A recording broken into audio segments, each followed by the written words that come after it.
The God Which, Jesus Christ, by Timothy Kimmel Jr., Chapter 3.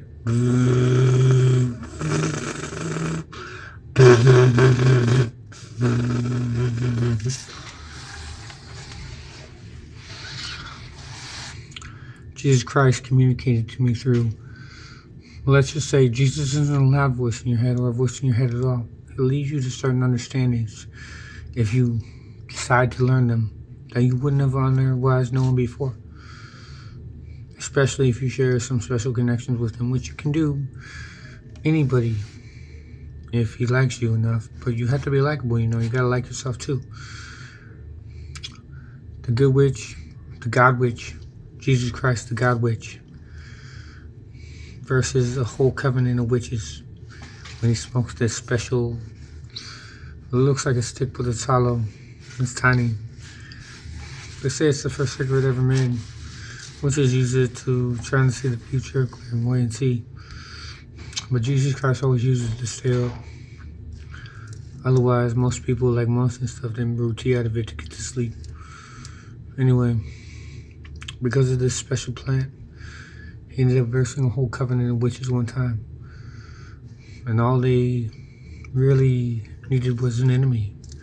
He was only their enemy because they thought he was. Because he was a god instead of just a witch.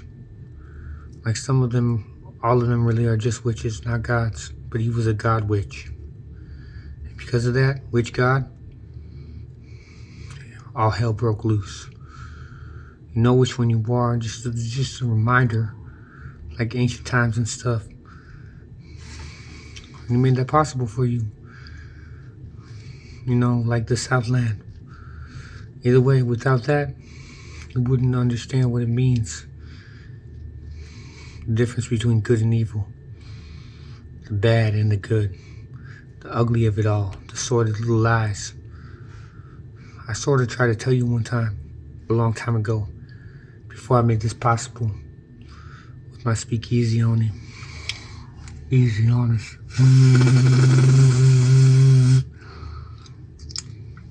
Jesus Christ and me share a special connection we always have.